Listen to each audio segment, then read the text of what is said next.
میرے محترم دوستوں، بزرگوں، عزیزوں، ہمیں اب تک یہ نہیں معلوم کہ دنیا میں سب سے بڑی نعمت کیا ہے اور دنیا میں سب سے بڑا عذاب اور سب سے بڑی مصیبت کیا ہے۔ حضرت علی رضی اللہ فرمایا کرتے تھے کہ جو شخص کھانے پینے، پہننے، اوڑھنے اور ضروریات زندگی کے پورا کرنے کے آلات اور اسباب کو ہی نعمت سمجھے، اس کے عذاب کا وقت قریب آ گیا اور اس کی عقل جاتی رہی۔ اس کے عذاب کا وقت قریب آ گیا۔ جو یہ سمجھتا ہو کہ دنیا کی نعمتیں ہی نعمتیں ہیں، یہی وجہ ہے کہ لوگ ان چیزوں کو نعمت سمجھ کر سب سے بڑی نعمت سے غافل ہیں۔ دنیا کی چیزوں کو نعمت سمجھ کر سب سے بڑی نعمت سے غافل ہیں۔ دنیا کی مادی شکلیں اور اسباب اور ضروریات زندگی یہ اصل نعمت نہیں۔ کیوں؟ اس لیے کہ ان شکلوں پر جنت کی ہمیشہ کی نعمتوں کا مدار نہیں ہے۔ ان شکلوں پر جنت کی نعمتوں کا مدار نہیں ہے، بلکہ اگر محض یہی اسباب اور شکلیں مسلمانوں کو زیادہ دے دی جائیں تو یہ اسباب اور یہ شکلیں ان پر جہنم کے عذاب کا مدار تو ہو سکتا ہے، لیکن جنت کی ابدی نعمتوں کا مدار دنیا کے اسباب اور کائنات کے نقشوں پر نہیں ہے۔ توجہ سے بات سننا، اس لیے کہ کافر ہمیشہ کے عذاب میں اس لیے رہے گا کہ اس کی دنیاوی تھوڑی سی زندگی میں پوری زندگی کفر کا ارادہ ہے، حالانکہ دنیا کی زندگی تو آخرت کے مقابلے میں کچھ بھی نہیں ہے۔ اگر ایک لمحے یا لمحے کا بھی کوئی 100واں حصہ لایا جائے آخرت کے مقابلے میں دنیا کو، تو یہ اتنی بھی حیثیت نہیں رکھتا، اس لیے کہ جو زندگی ابدی نہیں ہے وہ زندگی معدوم اور ختم ہے۔ جو زندگی ابدی ہے وہ ہمیشہ کے لیے ہے۔ تو کفر کا تھوڑا سا وقت دنیا میں وہ کافر کے لیے ابدی عذاب کا ہے، اور مسلمان کے لیے دنیا کا تھوڑا سا وقت یہ مومن کے لیے ابدی نعمتوں کا ہے۔ میں نے عرض کیا کہ جو شخص دنیا کے اسباب اور ضروریات زندگی کے پورا ہونے کے وسائل کو نعمت سمجھے، حضرت علی فرماتے ہیں کہ اس کے عذاب کا وقت قریب آ گیا اور اس کی عقل جاتی رہی، کیونکہ سب سے بڑی مصیبت وہ کفر ہے۔ دنیا میں اللہ تعالیٰ کے استغنا کا مظہر کفر ہے، دنیا میں اللہ کے استغنا کا مظہر کفر ہے، اور آخرت میں اس کے استغنا کا مظہر جہنم ہے۔ اور دنیا میں اللہ کے فضل کا سب سے بڑا مظہر ایمان ہے، اور آخرت میں اللہ کے فضل کا سب سے بڑا مظہر جنت ہے۔ آخرت میں اللہ کے فضل کا جو مظہر ہے وہ جنت ہے، اس کے استغنا کا مظہر جہنم ہے۔ دنیا میں اللہ کی استغنا کا مظہر کفر ہے، اور آخرت میں اس کے استغنا کا مظہر جہنم ہے۔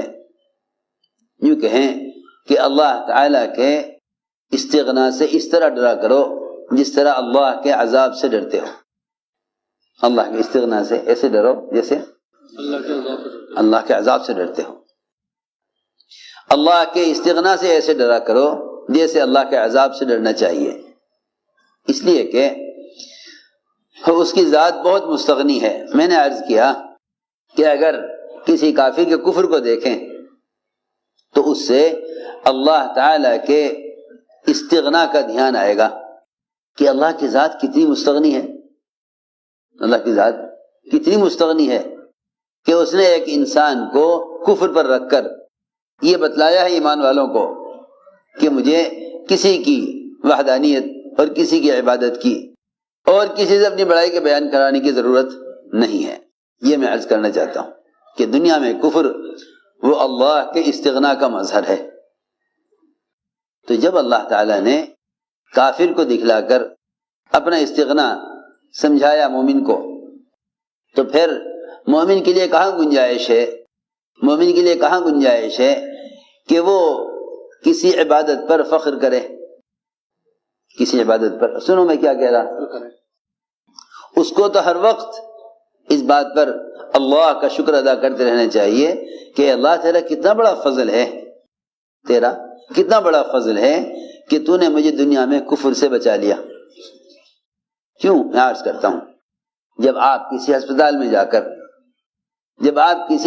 جا کر بیماروں کو دیکھیں تو ہڈی کے بیماروں کو دیکھیں گے تو آپ کو اپنی ہڈیوں پر اللہ کا شکر اور اس نعمت پر اللہ تعالیٰ کے احسان کا خیال آئے گا۔ جب آپ دماغ کے بیماروں کو دیکھیں گے تو اپنے دماغ کا خیال آئے گا، جب آپ اندھوں کو دیکھیں گے تو اپنی آنکھوں کا خیال آئے گا۔ اللہ اکبر، جو بدن مٹی ہونا ہے اور ختم ہونا ہے، جب اس بدن کی بیماریوں کو دوسروں میں دیکھ کر اپنے اعضاء کی سلامتی کو اللہ کا احسان سمجھتے ہو، تو جو کافر ہمیشہ جہنم میں رہے گا، اس کافر کو دیکھ کر اپنے ایمان کی نعمت کا خیال کیوں نہیں آتا؟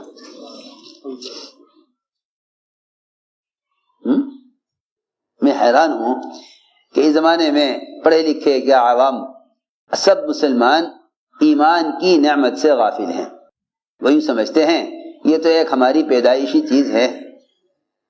حالانکہ آپ دیکھ رہے ہیں کہ یہودی، نصرانی، مشرک اور کافر ہر مذہب کے گھر میں بچے پیدا ہو رہے ہیں، ان کے پیدا کرنے والے، ان کو جننے والے، وہ انہیں اپنے اپنے مذہب کی تعلیم دے رہے ہیں۔ سوچنے کی بات ہے۔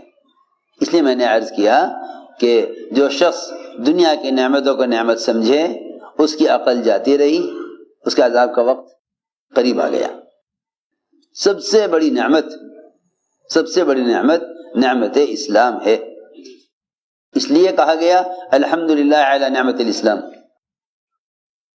کہ اس زمانے میں مسلمان غیروں کی طرح صرف دنیا کی نعمتوں کو نعمت سمجھتا ہے، دنیا کی نعمت کو نعمت سمجھتا ہے۔ اس لیے فرمایا لئن شکرتم لازیدنکم، اگر تم نے شکر کیا تو ہم نعمت کو بڑھائیں گے، اور اگر تم نے ناقدری کی تو ہم تم سے اس نعمت کو چھین لیں گے۔ غور کرنے کی بات ہے کہ وہ دنیا جس سے اللہ کو نفرت ہے، اگر اس دنیا کو جس سے اللہ کو نفرت ہے، اگر اس دنیا کو ضائع کیا جائے، وہ دنیا جس سے اللہ کو نفرت ہے اور جو اصل نعمت نہیں ہے، اس کو اگر ضائع کیا جائے تو لوگ کہتے ہیں کہ میاں رزق کو ضائع مت کرو ورنہ تم سے رزق چھین لیا جائے گا۔ تو دنیا جس سے اللہ کو نفرت ہے، اگر اس دنیا کے ضائع کرنے پر دنیاوی نعمت کے چھن جانے کا اندیشہ اور خوف، اور لوگ ڈراتے بھی ہیں، لوگ اسے ڈراتے بھی ہیں، تو پھر اسے اندازہ کرنا چاہیے کہ وہ ایمان جو اللہ کو محبوب ہے اور جس ایمان پر ہمیشہ کی نعمتوں کا مدار ہے، اس ایمان کی نعمت کی ناشکری سے ایمان کتنا ضائع ہو جائے گا ایمان۔ اور اگر حقیر دنیا شکر کرنے سے بڑھ سکتی ہے تو جو ایمان اللہ تعالیٰ کو عزیز ہے اور محبوب ہے، اس ایمان کی قدر کرنے سے ایمان میں کتنا اضافہ ہونا چاہیے۔ لیکن اصل بات یہ ہے کہ لوگ ابھی شکر کو ہی نہیں سمجھے کہ شکر کیا ہے۔ لوگ نعمت کے شکر میں اللہ تیرا شکر اتنا کہہ دینے کو شکر سمجھتے ہیں، حالانکہ یہ شکر کی ادائیگی نہیں ہے، یہ شکر کی ادائیگی نہیں ہے۔ زبان سے شکر ادا کرنا الفاظ کی ادائیگی ہے، شکر کی ادائیگی نہیں ہے۔ سنو توجہ سے بات، لوگ زبان سے کہہ دیتے ہیں اللہ تیرا شکر، یہ شکر کی ادائیگی نہیں ہے، یہ الفاظ کی ادائیگی ہے۔ سنو توجہ سے بات، یہ شکر کی ادائیگی نہیں ہے، یہ شکر کی ادائیگی نہیں ہے۔ کیوں؟ اس لیے کہ انسان کے سارے بدن کے اعضاء، انسان کے بدن کے تمام اعضاء نعمتوں سے فائدہ اٹھاتے ہیں، اور سب سے چھوٹا عضو زبان وہ شکر ادا کرے۔ یہ کیسے؟ یہ کون سے انصاف کی بات ہوئی؟ بات سمجھ میں آ رہی؟ سارے بدن کے اعضاء تو نعمتوں سے فائدے اٹھاویں، اور سب کی طرح سے شکر کون ادا کرے؟ زبان۔ یہ کیا بات ہوئی؟ سوچو تو صحیح۔ آپ کا کوئی کام ہے، آپ کا کوئی کام ہے تجارت کا ملازمت کا، اس میں کوئی رکاوٹ پیش آ گئی، آپ نے 2-4 آدمیوں سے بات کی، میں کہا جی دیکھو آپ کا کام ہو جائے گا لیکن فلاں فلاں فلاں فلاں فلاں 4 آدمی 6 آدمی یہ سب ان سب سے متعلق ہے یہ کام، آپ ان سے جا کے کہیے۔ ایک کے پاس گئے اسے بتایا، دوسرے کے پاس گئے اسے بتایا، آپ کا کام 6 آدمیوں نے مل کر کیا، تو آپ مجھے بتائیے کہ آپ ان 6 آدمیوں میں سے ایک کا شکریہ ادا کریں گے یا سب کا کریں گے؟ آسان بات ہے، آپ شکریہ کس کا ادا کریں گے؟ سب کا یا ایک کا؟ سب کا شکریہ ادا کریں گے۔